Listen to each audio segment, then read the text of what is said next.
साथ संगत जी, प्यार से कहना जी, धन निरंकार जी। साथ संगत जी, बाबा जी अक्सर विचार में कहा करते थे कि self realisation through God realisation. साथ संगत जी, महत्वपूर्ण यही है, जितना हम कर्मकांडों में फंसे हैं एक भ्रम है। सच यही है कि हम अपना बोध कर लें, मैं कौन हूँ, मैं खो गया हूँ, या मैं हूँ या नहीं हूँ। महापुरुष उदाहरण देते हैं,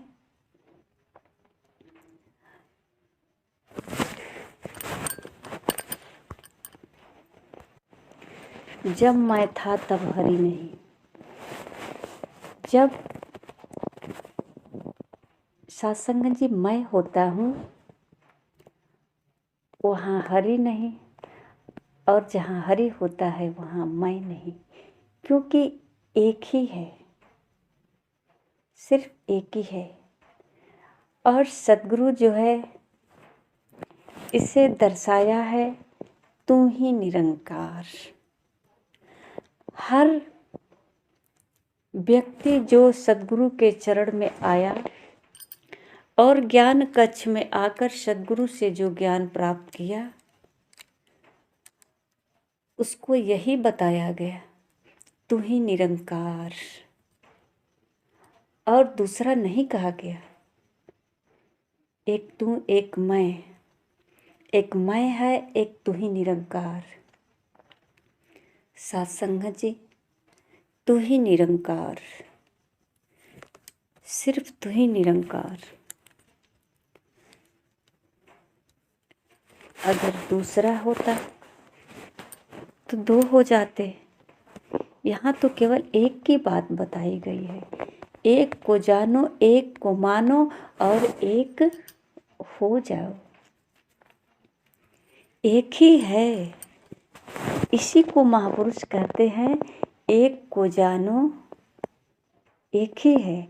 एक ही है तो इसको जानो, और फिर जान करके इसे मानो, और एक ही हो गए, अब दो नहीं रहा। यहाँ जैसे ही सद्गुरु से ज्ञान प्राप्त होता है साथ संगत जी, अद्वैत हो जाते हैं। यहाँ दो नहीं होता है, एक होता है, सिर्फ तू ही निरंकार। हर समय महापुरुष यही इशारा करते हैं, तू ही निरंकार, सिर्फ तू ही निरंकार, जिधर देखो तू ही निरंकार। कहते भी हैं कि कड़कड़ तेरा वास। अब कड़कड़ में इसका वास है तो मैं कहाँ से आया? तो जब तक जहाँ तक मैं हूँ वहाँ तक तो परमात्मा नहीं है, वहाँ तक तो फिर मैं हूँ।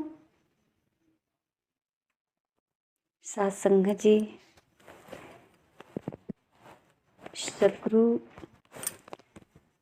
का ज्ञान पूरा है और ये परमात्मा पूर्ण है, अधूरा नहीं है। साथ संगत जी, ये मैं जो है पूर्ण को भी अधूरा कर देता है, छोटा कर देता है। ये मैं ही है जो बीच में आ करके छोटा कर देता है। जहाँ तक मैं होता है वहाँ तक छोटा हो जाता है। अगर परमात्मा के साथ मैं है, मैं और तू, तो जहाँ तक मैं है वहाँ तक तो छोटा हो गया, मैं हट गया, ये पूर्ण है। और यही ज्ञान सद्गुरु जो है सबको दिया है, तू ही निरंकार और तू पूर्ण है, तू अधूरा नहीं है। इसमें अब मैं के लिए कोई जगह नहीं, मैं है ही नहीं, एक ब्रह्म है, सिर्फ एक ब्रह्म है। महापुरुष कहते हैं कि साथ संगत जी, विदेह को जानने के लिए विदेह होना पड़ता है। देह का भाव समाप्त हो जाता है। देह है नहीं, देह एक ब्रह्म है। देह एक ब्रह्म है। तो सत्संग जी, यह ज्ञान प्राप्त करने के बाद जो ब्रह्म का साक्षात्कार सतगुरु ने कराया, सत्संग जी, इसके बाद तो अब कोई भ्रम नहीं रह जाता, कोई मन में अज्ञानता का अंधकार नहीं रह जाता। अब तो कोई सवाल ही नहीं है, कोई चाह ही नहीं है। अब तो सिर्फ सुकून ही सुकून है। अगर ऐसा लगता है कि सुकून के बाद भी कुछ है, ऐसा कहते हैं राजपिता जी कि लगता है कि सुकून के बाद भी कुछ है। सत्संग जी, जिसे सुकून प्राप्त हो जाता है, चाहे वो कुछ क्षण के लिए क्यों ना हो, वहाँ कुछ नहीं बचता। सुकून के बाद कुछ होता ही नहीं है।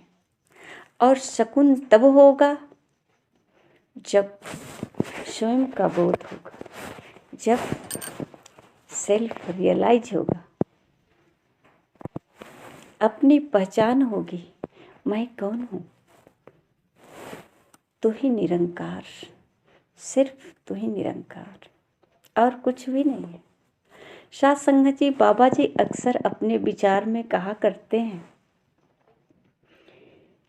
कि नदी में जब लहरें बनती है तो मोटी मोटी लहरें बनती है और दो व्यक्ति किनारे पे खड़ा होता है, एक का चेहरा थोड़ा सा इधर उधर रहता है, दूसरा कहता है देख देख कितनी मोटी लहर। वो अपना चेहरा घुमाकर देखने में तब तक ये लहर मिलकर समतल हो जाती है। तो कहते हैं कि ये पानी से ही लहर बना है। इसका जो है उम्र केवल क्षण के लिए था, एक सेकंड के लिए, सेकंड से भी कम था। देखने में वो पानी में फिर समतल हो गया। पानी से ही बना और पानी में ही समतल होगा। उसकी आयु उतना ही समय के लिए थी और फिर इसी में समतल हो गया। सत्संग जी, सतगुरु कितना इशारा किया, कितने अच्छे तरीके से समझाया। ज्ञान कक्ष में बैठाकर मानव से पहले ही तन मन धन परमात्मा का स्वीकार कराया, ताकि ये मानव के पास कुछ न बचे। जो मानव बनकर बैठा है ना, राम श्याम घनश्याम, नरेश दिनेश विनेश, ये सब जो बनकर बैठा है ना, इससे पहले ही सकरवा लिया कि ये बताओ कि ये तन मन धन परमात्मा का है, इसे स्वीकार करते हो? तो कहता है हाँ हाँ स्वीकार है, और सब कुछ छोड़ देता है। तन मन धन जब परमात्मा का होता है तो इसके पास क्या बचता है? ये तो विदेह हो जाता है, इसके पास तो कुछ है नहीं। सत्संग जी, जब सदगुरु जो है दसम द्वार है तेरा देश, जब नव प्राकृतिक के बाद दसम दरवाजे में प्रवेश कराता है, वहाँ मानव नहीं होता, वहाँ तो विदेह एक परम सत्ता, क्योंकि तन मन धन तो इधर ही रह गया। अब तो दसम दरवाजा पार करके ब्रह्म का साक्षात्कार करना है, तो वहाँ तो केवल ब्रह्म ही है। और सत्संग जी, जब मिल जाता है तो सुकून मिल जाता है। सुकून, अब वहाँ कुछ नहीं बचता। वहाँ न तन मन धन होता है, न तो इसकी चाहत होती है। एक को जाना, एक को माना, एक हो गया, सिर्फ एक हो गया। अब दूजा कुछ भी नहीं है। एक को माना, एक को जाना, एक हो गया। सतगुरु ने सत्संग जी इतना परम सत्ता का साक्षात्कार कराया, इतना ऊंचा ज्ञान, ब्रह्म ज्ञान दे करके सत्संग जी मानव के कल्याण के लिए हर युग में सतगुरु बन करके ये निराकार सबको अपना साक्षात्कार कराया, भेद बताया। जैसा कि शहंशाह जी अवतार बाड़ी में फरमाए हैं, शब्द गुरु है, मति है चेरी, अंतर कोई जाने ना। और यही जो है सत्संग जी कहते हैं कि प्रभु मानव की ओर चुनरिया सतगुरु बनकर आता है, कहे अवतार की निज से निज का भेद बताता है। यही भेद बताने के लिए ये ब्रह्म का सच्चकार निराकार ईश्वर तो ही मोहि अंतर कैसा। सत्संग जी हम तो बारंबार कहते हैं कि परमात्मा कड़-कड़ में है, रोम रोम में है, तो फिर रोम रोम में है तो मैं कहाँ हूँ। यही बोध न होने के कारण ये शकुन नाम की जो चिड़िया है ये हमेशा उड़ जाती है। आइए सत्संग जी, इस शकुन नाम की चिड़िया तब पकड़ में जब आएगी जब हमें स्वयं का बोध होगा। बस यही रह चुका है हमारा परम लक्ष्य और परम कर्तव्य कहें, कर्म कहें या धर्म कहें या सत्संग जी कहें कि जो मैं ढूंढ रहा हूँ, जो मैं खोया हूँ, आज खुद को पाया। सब जगह ढूंढ रहा था अपने को ही, पर ये नहीं पता कि मैं अपने को खोज रहा हूँ।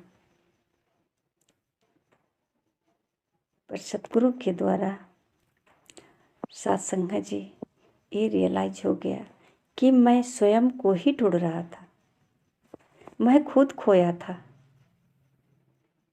इन भ्रमों में, सपनों में, अंधकारों में। सत्संग जी जैसे कि एक रस्सी होता है, रस्सी तो रस्सी है, ये सांप तो हो नहीं सकता, पर एक भ्रम है कि ये सांप है। और ऐसा क्यों? क्योंकि अज्ञानता के कारण, जानकारी नहीं है, अंधेरा है, दिख नहीं रहे हैं साफ साफ कि ये रस्सी है। डर लग रहा है, भय है, भय से कांप रहे हैं कि ये सांप है, पर ये सांप नहीं है, ये तो रस्सी है। देखने के बाद जब बोध हुआ कि यह तो रस्सी है, तो सारे भ्रम खत्म हो गए, डर खत्म हो गया, अब कोई डर नहीं। तो सत्संग जी बोध होने के बाद क्या रस्सी सांप थी? सांप जैसे लग रही थी, सांप तो नहीं थी, रस्सी थी।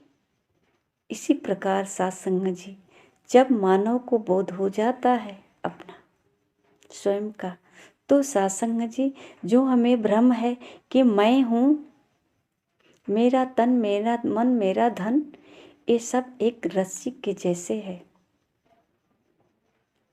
जो सांप नजर आ रहा है। ये सब परमात्मा है और एक संसार नजर आता है, एक मैं हूँ शरीर, रमेश दिनेश जो नाम से जाना जाता है। और सत्संग जी जैसे बोध होता है ये सब भ्रम खत्म हो जाता है, अब कुछ बचा ही नहीं, न बचाने की कोई उपाय, कोई तरीका, क्योंकि कुछ है ही नहीं, सब भ्रम खत्म। अब डर कैसा जब कुछ नहीं है तो। आइए सत्संग जी, ये हमारा परम कर्तव्य है कि हम सतगुरु के द्वारा ब्रह्म ज्ञान प्राप्त कर लें, अपना स्वयं का बोध कर लें, मैं कौन हूँ। सारे संसार का भ्रम खत्म हो जाएगा और जो दुख पीड़ा से तड़प रहे हैं, आनंद सुकून नहीं प्राप्त कर पा रहे हैं, इसको महसूस नहीं कर पा रहे हैं, ये सारे अज्ञानता का कारण है। और ये अज्ञानता तब दूर होगा जब हम तत्वदर्शी गुरु के पास आएंगे, जो हमें तत्व रूप से स्वयं का बोध कराएंगे। मैं कौन हूँ, मैं हूँ या नहीं हूँ। जो मैं होने का भ्रम है, अज्ञानता है, अंधकार है, भय है, शंका है, ये सब दूर हो जाएगा। ये जीवन सुकून में हो जाएगा। अब कुछ नहीं बचेगा प्राप्त करने के लिए। सत्संग जी, प्यार से कहना जी, धन्य निरंकार जी।